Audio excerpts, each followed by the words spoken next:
My mother told me, "You're acting selfish. That inheritance ought to support the family who raised you." Then her attorney coerced me into signing it away. So, I brought my own lawyer and said, "Go on, take me to court." I'm Jake, I'm 28, and I work as a diesel mechanic. Been at the same trucking company for about 6 years now, right here in the Midwest. It's honest work, you know? I get dirty, I solve problems, and I go home tired but satisfied. I live in a small apartment with my dog, Rex, drive a beat-up Silverado, I fix myself, and live a pretty simple life. My family situation? Always complicated. My real dad, Michael, died when I was 8, so I barely remember him. When I was 12, my mom, Linda, remarried this guy, Steve, an insurance salesman. That's when things really took a turn. Linda hasn't worked a day since she married Steve, like 15 years ago. She plays the perfect housewife, but mostly, she just blows Steve's money on endless MLM schemes, expensive home decor, and keeping up appearances. They live in this giant McMansion in a fancy part of town, way beyond what Steve actually makes. But for Linda, appearances matter more than, financial reality. Then there's my half-sister, Ashley. She's 22, and honestly, she makes Linda look humble. She's at some expensive private college, supposedly studying communications, which mostly seems to involve partying and posting Instagram stories from Starbucks. Steve pays for everything: tuition, apartment, BMW, credit cards, the whole 9 yards. Ashley's never worked a day in her life. She acts like money just magically appears. The contrast between how Ashley and I were treated growing up? Night and day. She got the big bedroom with her own bathroom. I got the basement. She got a car for her 16th birthday. I got a lecture about responsibility and had to buy my own. When I graduated high school, Linda basically kicked me out, telling me it was time to learn independence. Ashley, meanwhile, is 22 and still has everything handed to her. It was always like that. But this story? It really begins with my dad's side of the family, specifically my grandfather, Earl. Earl Morrison was 84 when all this started. A crusty old construction worker who'd lived in the same small house for over 40 years. He was the complete opposite of everything Linda valued. Practical, frugal, no nonsense, and totally unimpressed by status symbols. He drove a 20-year-old Ford pickup, wore the same work boots for a decade, and hadn't updated his house since the 80s. Linda hated Earl. I mean, truly hated him. She called him cheap, mean, old-fashioned, stubborn. She said he was stuck in the past and never helped when we needed it. But what she really meant was he never helped when she wanted money for her nonsense. I remember one Christmas when I was about 10. Linda had spent a fortune decorating the house. I'm talking professional-level Christmas display. Lights, lawn decorations, the works. Then she asked Earl for money for Christmas presents because they'd overspent on making the house look nice for family. Earl just looked around at all the expensive decorations and said, "Looks like you already got your priorities figured out." Linda was livid for months. Growing up, I'd see Earl maybe twice a year, usually Christmas and once in the summer. He wasn't the warm, cookie-baking grandpa type. No hugs, no house school champ. No warm stories. But he'd always ask specific questions about what I was working on in shop class, or if I was learning to fix things, or what my plans were after high school. When I started working on cars in high school, Earl actually seemed interested. He'd ask about what I was learning, what tools I needed, how engines worked. When I graduated, he gave me a toolbox full of his old construction tools. Linda rolled her eyes, saying, "Great, more junk for your apartment." But Earl wasn't just giving me junk. Those tools were quality, old Craftsman and Snap-on stuff that lasted decades. Some of them I still use today. The last few years before he died, I try to visit Earl every few months. Just stop by, see how he was doing, help with small repairs around his house. Linda always made excuses for why she couldn't come. "He makes me uncomfortable," she'd say. "He's so negative. He doesn't approve of our lifestyle." Translation: he didn't kiss her, butt, or hand out money. When Earl died at 84, heart attack in his garage while working on an old Chevy, which honestly seems like exactly how he would have wanted to go. The family's reaction was incredibly telling. Linda posted one of those generic Facebook statuses. "So sad to lose a family member today. Earl Morrison was taken from us too soon. Please keep our family in your thoughts and prayers." Complete with a stock photo of clouds and angels. Super generic. No personal memories. Nothing real. Ashley didn't even acknowledge it, too busy posting pictures of her latte art. Steve mumbled, "Sorry for your loss," at dinner, and immediately changed the subject to some insurance conference he was attending. The funeral was small. Maybe 20 people, mostly old construction workers and neighbors. I was literally the only family member who showed up. When people asked where the rest of the family was, I had to make excuses. My mom has a migraine. My sister had something important at school. I felt ashamed. Here was this man who'd worked hard his whole life, and his own family couldn't be bothered to show up for his funeral. But I was there. I helped carry his casket. I stayed for the whole service. I even said a few words about how he taught me the value of hard work and taking care of your tools. After the service, a few of Earl's old construction buddies came up to me. One of them, an old guy named Frank, said something that stuck with me. "Your grandpa talked about you. Said you were the only one in the family who understood what work meant." I thought that was the end of Earl's story. Old man dies. Family moves on. Life continues. I had no idea what was coming. 3 weeks after the funeral, I was having a perfectly normal Tuesday. I'd spent the morning rebuilding the transmission on a Peterbilt and was just finishing up when my phone rang. Unknown number, local area code. I usually ignore those because it's probably some scammer trying to sell me an extended warranty, but something made me answer. "Is this Jake Morrison?" "Yeah." "Who's this?" "This is Robert Jeng from Jeng and Associates. I was your grandfather, Earl Morrison's, attorney. I need to discuss his will with you. Are you available to come to my office this week?" I almost laughed. An attorney? Earl? The man lived like he was one step above broke. He bought generic groceries, wore clothes until they fell apart, and drove that ancient Ford until the wheels literally fell off. "Are you sure you have the right person?" I asked. "Very sure. Earl Morrison was your paternal grandfather, correct? You're Michael Morrison's son." "Yeah, that's right." "Then I definitely need to speak with you. How's Thursday afternoon, around 4 p.m.? I agreed, mostly out of curiosity. Maybe Earl had left me some tools, or his old truck. I couldn't imagine what else there would be. Thursday afternoon, I drove to Jeng and Associates, which turned out to be in one of the nicest office buildings downtown. Way nicer than I expected for someone representing my frugal grandfather. I was still in my work clothes, dirty coveralls with my name patch, because I'd come straight from the shop. The receptionist looked me up and down when I said I was there to see Mr. Jeng about Earl Morrison's will. I could tell she was thinking, this guy doesn't look like he belongs here. Mr. Jeng was the opposite of what I expected. Sharp Asian guy, probably mid-40s, expensive suit, corner office with a view. He looked like he charged $500 an hour, which made me even more confused about why Earl would need his services. "Jake, please sit down," he said, gesturing to a leather chair across from his massive desk. "First, let me say I'm sorry for your loss. Your grandfather was a remarkable man." "Thanks," I said. "I have to ask, though, how did Earl afford a lawyer like you? No offense, but this place doesn't exactly scream construction worker budget." Mr. Jeng smiled. "Your grandfather was a client for over 20 years. He was very careful about legal matters, especially estate planning. Which brings me to why you're here." He opened a thick folder on his desk. "Earl has named you as the sole beneficiary of his entire estate." I stared at him. "What estate?" "He lived in that little house and drove a truck older than my sister." Mr. Jeng's expression didn't change. He slid a document across the desk. "Let me read you the inventory. Residential property at 447 Maple Street. Fair market value, $280,000. Owned free and clear." Okay, that made sense. The house was small, but in a decent neighborhood. Savings and checking accounts totaling $190,000. Wait, what? Earl had almost 200 grand in the bank. Investment portfolio managed by Schwab. Current value, $380,000. My jaw dropped. Earl had a stock portfolio? Life insurance policy with Northwestern Mutual. Payout, $150,000. This had to be a mistake. Various tools, vehicles, and personal property. Estimated value, $35,000. Mr. Jeng looked up from the document. Total estate value, approximately $1,035,000. I sat there staring at him like he'd just told me I was adopted. Over $1 million?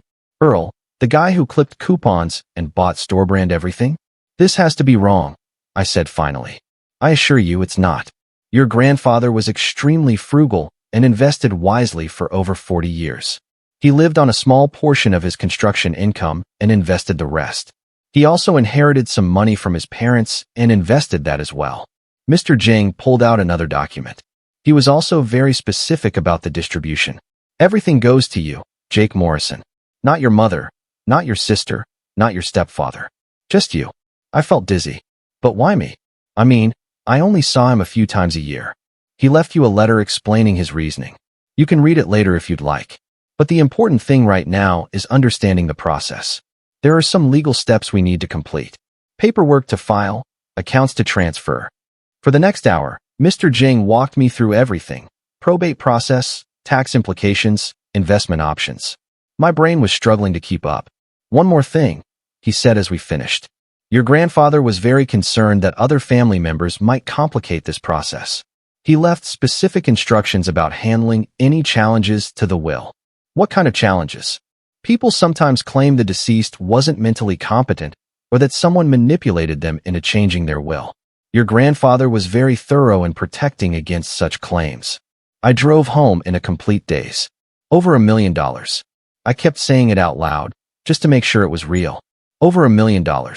I sat in my apartment that evening with Rex, just staring at the paperwork Mr. Jang had given me. My dog seemed to sense something was different. He kept looking at me with his head tilted, like he was confused. I should have kept this to myself. Should have taken time to process it. Maybe talk to a financial advisor, figured out my next steps. Instead, I made the biggest mistake of my life. I called my mom. I should have known better. I really should have. But I was excited and confused and just needed to tell someone. Linda was the obvious choice. She was technically family and had known Earl longer than anyone. Big mistake. Huge mistake. Mom, you're not going to believe this. I just came from Earl's lawyer's office. Earl had a lawyer? Linda's voice was surprised. Yeah, apparently he had a will, and he left me some money. Oh, that's nice, honey. How much are we talking? A few thousand. I took a deep breath. Like, a lot more than that. Over $1 million. Complete silence for like 30 seconds. I actually checked to see if the call had dropped. What do you mean, over $1 million? I mean over $1 million, Mom. The house, savings, investments, insurance. It all adds up to about $1,035,000. Another long silence. Then her voice got this weird tone, higher pitched, artificially sweet, like she was talking to a small child. Well, that's absolutely wonderful, honey. I'm so happy for you. You must be shocked. I'm shocked. We should celebrate. Why don't you come over for dinner Sunday? We can talk about this amazing news. Talk about it. What was there to talk about? But she seemed genuinely excited for me, so I agreed. Sunday dinner was weird from the moment I walked in. Linda had made my favorite meal, except it wasn't actually my favorite, it was Ashley's. She'd set the dining room table with the good cutlery, like this was some special occasion. Steve was being unusually friendly, asking lots of questions about my job, complimenting my truck, acting like we were best buddies. He'd never shown that much interest in my life before. Ashley was actually paying attention to me instead of being glued to her phone. She asked about the will, the lawyer, how the whole process worked. She seemed fascinated by all the details. After dinner, Linda made coffee and we moved to their fancy living room, the one they usually only used when company came over. So, Jake, Linda said, settling into her chair with her coffee. I've been thinking about Earl's will ever since you told me. It's just so surprising. Why surprising? Linda exchanged a look with Steve. Well, honey, Earl never really showed much interest in you growing up. I mean, he saw you twice a year? And he certainly never helped us when we really needed it. She was referring to a few years ago when Steve lost his job for missing too much work. They'd asked Earl for help with their mortgage payments, and he'd told them to sell Ashley's BMW and downsize instead of living beyond their means. Maybe he felt bad about not being more involved, I suggested. Linda's smile got a little tighter. Maybe. But honey, I think we need to be practical here. This money could really help the whole family get ahead. And there it was. I mean, she continued, Ashley's tuition is so expensive, and we've been wanting to renovate the kitchen for years. Steve's business has been slow, and we have so many expenses. Steve nodded along enthusiastically. Your mother's right, Jake. Family should stick together. We could set up some kind of fund. Divide things fairly among everyone. Divide what? I asked carefully. The inheritance, obviously. Linda said, like I was being slow. I mean, it's not like you really need all that money. You have a good job. You're single. No kids. No major expenses. But we have real responsibilities, real bills to pay. I felt something cold settle in my stomach. It's my inheritance, Mom. Linda's mask slipped for just a second. Her smile faltered and her eyes got hard. Then she caught herself and put the sweet voice back on. Don't be selfish, Jake. Earl might have put your name on the paperwork, but that money represents decades of him ignoring his family obligations. The least you could do is share it with the people who actually took care of you growing up. Took care of me? This woman had kicked me out at 18 and told me to figure out my own life. Besides, Ashley chimed in, it's not really fair that one person gets everything just because some old man was being stubborn. Some old man? She was talking about our grandfather like he was a stranger. I think I should go, I said, standing up. Jake, wait. Linda said, her voice getting sharper. Let's be reasonable here. You can't seriously think Earl meant for you to keep all that money to yourself. He was old, probably confused about what he was doing. I was already heading for the door. I'll talk to you later, Mom. Jake, Linda called after me. Think about what's right here. Think about family. I drove home with my hands shaking, not from fear, but from anger. I'd been stupid to think they'd be happy for me. Of course, they wanted the money. Of course, they thought they deserved it more than I did. But I had no idea how far they were willing to go to get it. The next few days were like watching a coordinated attack unfold in slow motion. It started with Ashley texting me at 7 a.m. the morning after dinner. Hey, Big Bro, been thinking about our convo last night. So crazy about Grandpa's money, right? Anyway, I'm having some trouble with tuition this semester and was wondering if you could help out. Just like $5,000 to get me through. Family helping family. $5,000. Just like that. Like it was pocket change. I didn't respond, so she followed up an hour later. Jake, did you see my text? It's kind of urgent. Then my Uncle Rick called, Linda's brother, who I maybe talk to once a year at family gatherings. Jake, your mom told me the amazing news about Earl's inheritance. Good for you, buddy. Hey, I don't know if you know this, but my contracting business has been really struggling since the pandemic. I could really use a partner with some capital to help me expand. We could be partners, split the profits, 50-50ths. A partner? He wanted to be partners with my inheritance money. Then random cousins started coming out of the woodwork. Linda's sister called asking if I could help with her medical bills. Steve's brother wanted money for his kids' baseball team. Even people I barely knew were suddenly reaching out. But the worst was Linda herself. She started calling multiple times a day. When I stopped answering, she'd text. Guilt-laden messages about family obligations and doing the right thing. When I stopped reading the texts, she escalated. I was under the hood of a Kenworth on Thursday afternoon when my supervisor, Mike, came over looking annoyed. Jake, there's some woman here claiming to be your mother. She says there's a family emergency and she needs to talk to you immediately. I crawled out from under the truck, covered in grease, to find Linda standing in the middle of our service bay. She was wearing white pants and high heels, completely inappropriate for a truck shop, and talking loud enough that every mechanic in the place could hear her. Jacob Morrison, we need to talk right now. This is about your grandfather's will, and you're being completely unreasonable. Every guy in the shop was staring. My face was burning with embarrassment. Ma'am, this is a workplace, I said quietly. You can't just show up here and, don't you ma'am me. I'm your mother, and you're making a huge mistake with this money. Earl was probably senile when he wrote that will. Any reasonable person would share this with their family. My supervisor stepped forward. Ma'am, I'm going to have to ask you to leave.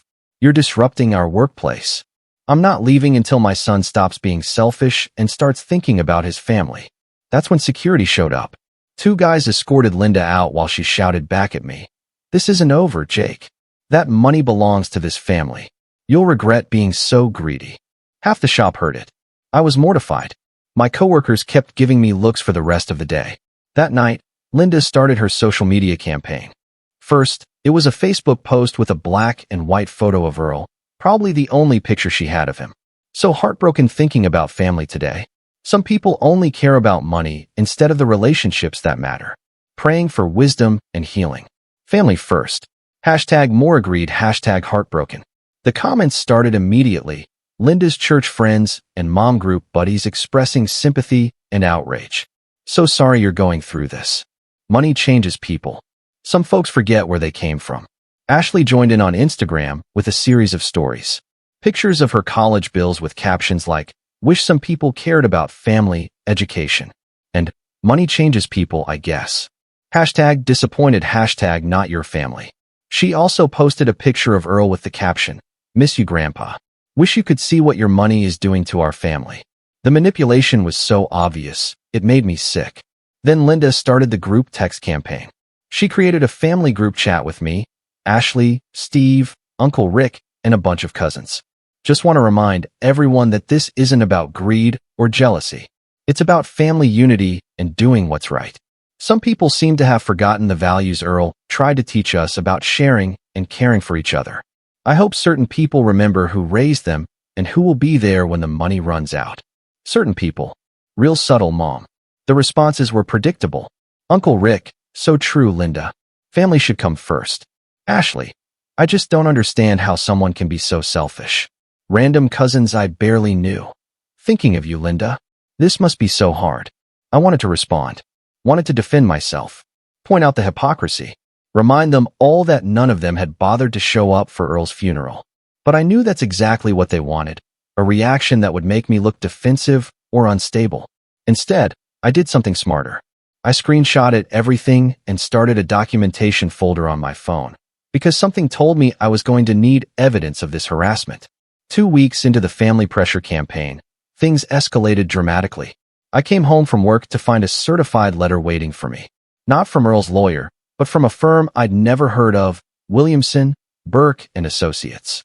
Notice of intent to contest will, estate of Earl Morrison. My heart started pounding as I read the legal jargon.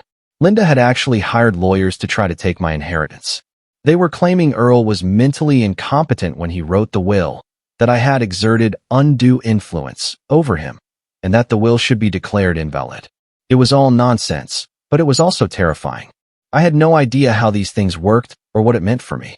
I called Mr. Jing immediately. "Jake, I was expecting this call," he said calmly. "Your mother's attorneys contacted us this morning with their intent to contest. Can they do that? Can they actually take the money? They can try. But your grandfather anticipated this exact scenario. That's why he was so thorough with the documentation." "What kind of documentation?" "A video recording of him signing the will with 2 witnesses present. Medical records from his doctor confirming his mental competency just weeks before his death. Detailed notes about his reasoning for the inheritance distribution. And," Mr. Jing paused, "he hired a private investigator to document any harassment or coercion attempts against you." "He what?" "Your grandfather was a very smart man, Jake. He knew exactly what kind of person your mother was. He's been planning for this for over 2 years. We scheduled a meeting for that evening. When I got to Mr. Jing's office, he had several thick files spread across his desk. Let me show you what your grandfather left for this situation." First, he showed me the video of Earl signing his will. It was filmed in Mr. Jing's office about 6 months before Earl died. Earl looked completely lucid, answered questions clearly, and specifically stated that he was leaving everything to me because I was the only one who never asked for anything and understood the value of work. Then came the medical records. Earl had gotten a full cognitive evaluation just 8 weeks before he died. The results showed he was completely mentally competent, with no signs of dementia or impairment. "But here's the really interesting part," Mr. Jing said, pulling out another folder. "Your grandfather hired Patricia Williams, a private investigator, to monitor your family's behavior after his death. He handed me a business card. Patricia Williams, private investigator, former police detective. She's been documenting everything. The phone calls, the workplace incident, the social media posts. All of it. How is that even legal? Everything she documented happened in public or was posted on social media. Perfectly legal and very useful for our case." Mr. Jing pulled out Earl's letter to me, which I hadn't read yet. "Jake, if you're reading this, it means Linda is being exactly as greedy as I expected. Don't let her guilt you. That woman never cared about me when I was alive, and she doesn't deserve my money when I'm dead. You're the only one who ever treated me like family instead of an ATM. Use this money to build something good with your life. Don't let the vultures tear you apart. I've given you all the tools you need to fight them." "Earl." I almost laughed despite the stress. That sounded exactly like something Earl would say. "There's more," Mr. Jing continued. Your grandfather included a specific clause in his will. If anyone contests it, they forfeit any future claim to the estate permanently. And if their contest is found to be frivolous, they're responsible for all legal fees, both sides. What does that mean? It means if your mother loses this challenge, which she will, she'll owe not only her own legal fees, but ours as well. Could easily be $30,000 or more. The next morning, I got a call from Linda. Her voice was different, harder, less fake sweet. Jake, we need to meet face to face, just family, no lawyers. We can work this out like adults. There's nothing to work out, Mom. Please, I'm asking nicely. Sunday dinner. Come alone this time. Bring your appetite and an open mind. Something in her tone made me suspicious. This felt like another setup. Fine, I said, but I'm bringing someone. You'll see. I called Patricia Williams immediately after hanging up. Sunday arrived, and I drove to Linda's house with Patricia Williams in my passenger seat. She was exactly what you'd expect from an ex-cop turned private investigator. Tough-looking woman in her 50s, no-nonsense attitude, observant eyes that missed nothing. Remember, she told me as we parked, they're going to try to pressure you into signing something. Don't sign anything. Don't agree to anything. And let me handle the legal talk. Linda opened the door with her practiced smile, but it flickered when she saw Patricia. Jake, so good to see you, honey. And who's your friend? This is Patricia Williams. She's here to observe our family conversation. Observe what exactly? Linda's smile got strained. Whatever happens in this conversation. Well, come in then. The dining room was set up like a business meeting. Linda, Steve, Ashley, and Uncle Rick were seated around the table. At the head sat two men in expensive suits I didn't recognize. Legal pads and documents were spread across the table. Jake, please have a seat, Linda said, gesturing to a chair positioned directly across from everyone else. I sat down. Patricia remained standing behind me with her arms crossed. Steve cleared his throat like he was running a board meeting. Jake, we've brought in some professionals to help us work through this inheritance situation in a way that's fair to everyone. One of the suits introduced himself as their attorney. He launched into a speech about family harmony and equitable distribution and how they drafted a new agreement that would resolve everything amicably. We understand Earl put your name on the will, the lawyer continued, but we believe there may have been some confusion about his true intentions. This document would establish a family trust with the inheritance funds distributed fairly among all family members. He slid a thick stack of papers across the table. I didn't even look at them. What's my percentage in this fair distribution? I asked. Linda jumped in quickly. 25%, which is very generous considering you're just one person and we have multiple family members with legitimate needs. 25% of my own inheritance. It's not really yours though, is it? Ashley said with attitude. I mean, Grandpa was probably just confused. He barely knew you. That stung, but I kept my voice level. And if I refused to sign this? The lawyer spoke up. Well, we prefer to avoid litigation, but we do have grounds to contest the will based on Earl's age and mental state. Possible undue influence. Undue influence from me. Linda's mask was slipping. Jake, stop being difficult. This is about family unity. Earl never cared about family unity, but we do, Steve added. We're trying to fix his mistake. His mistake was leaving me money. His mistake, Linda said, her voice getting sharper, was leaving everything to someone who doesn't understand family obligations. You work on trucks, Jake. What do you know about managing this kind of money? We could invest it properly. Use it responsibly for things that matter. Like Ashley's sorority parties and your kitchen renovation, I thought to myself. Linda's face flushed red. How dare you? We raised you. We gave you a home. We supported you. And this is how you repay us. That's when I started laughing.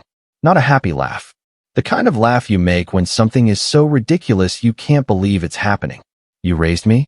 You kicked me out at 18 and told me to figure out my own life. You gave me a home? You made me sleep in the basement while Ashley got the master bedroom with her own bathroom. You supported me? You've never supported anything I've done. I stood up and pulled out my phone. Patricia, you getting all this? Patricia smiled grimly. Every word. The color drained from Linda's face. Getting what? Everything. The coercion, the emotional manipulation, the threats, the harassment campaign. See, Earl knew you'd try exactly this, so he hired Patricia here to document it all. I turned to their lawyer. Did my mom tell you about showing up at my workplace? The social media harassment? The coordinated family pressure campaign? Because that's all documented evidence of coercion. The lawyer looked very uncomfortable. We weren't made aware of any harassment allegations. Well, now you are. And here's the thing about Earl's will. It has a very specific clause. Anyone who contests it loses any future claim to the estate permanently.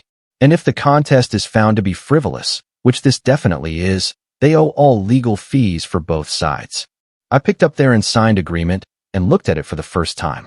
Then I slowly tore it in half. So, please, by all means, take me to court. I'd love to watch you explain to a judge why you think you deserve money from a man you couldn't be bothered to visit when he was dying. Linda was shaking now. This isn't fair.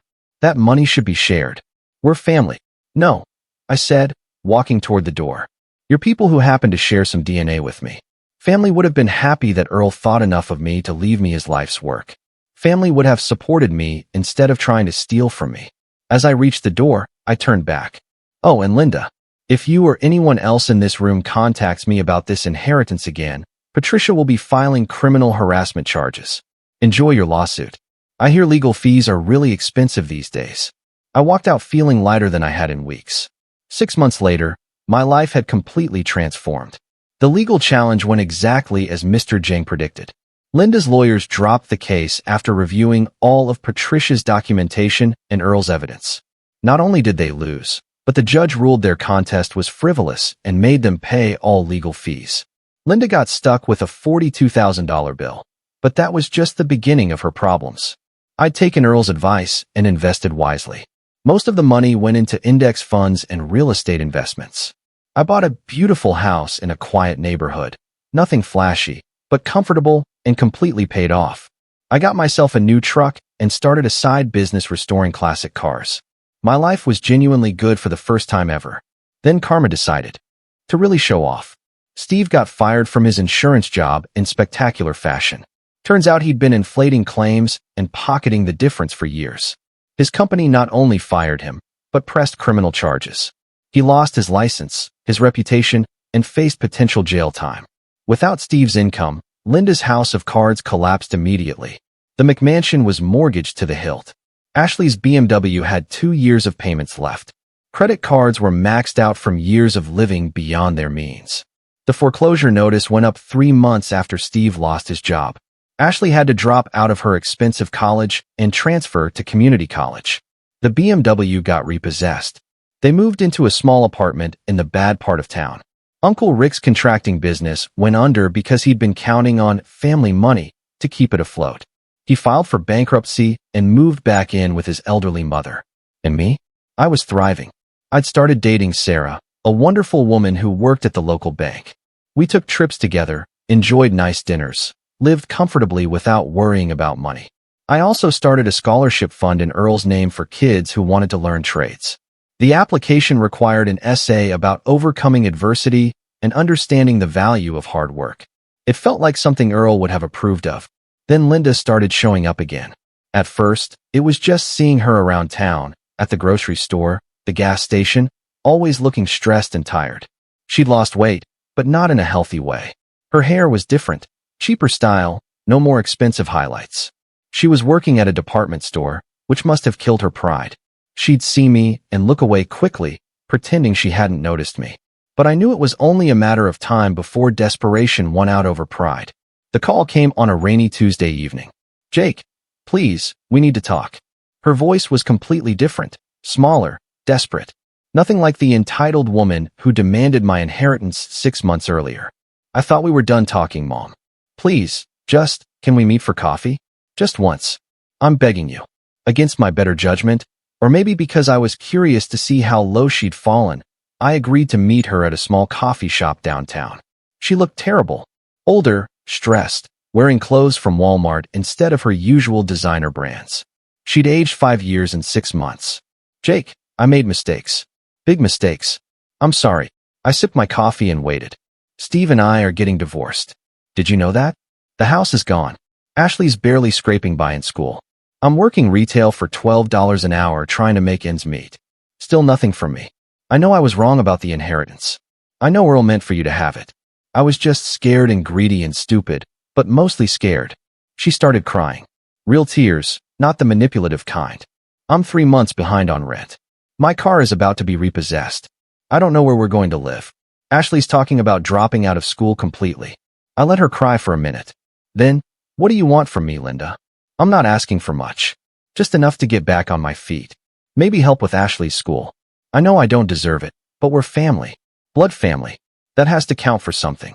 She reached across the table like she was going to grab my hand. I know you have a good heart, Jake. I know you don't want to see your family homeless.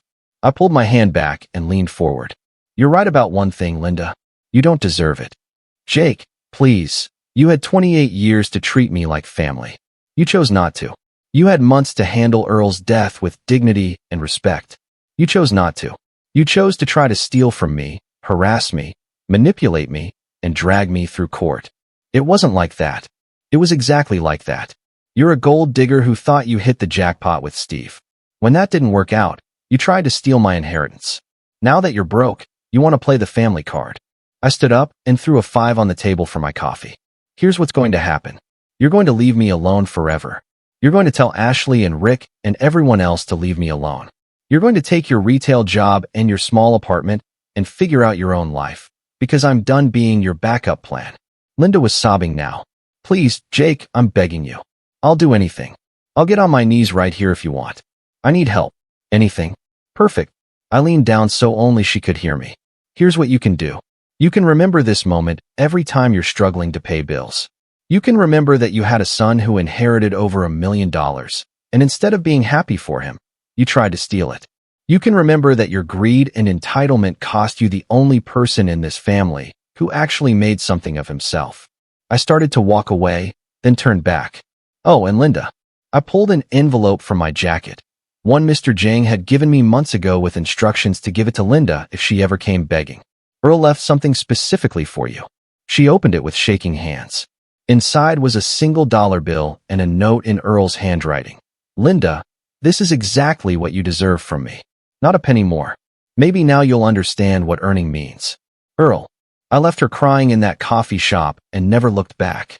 So what do you guys think? Was I too harsh? Or did they get exactly what they deserved? Have you ever dealt with family greed this extreme? Let me know in the comments below.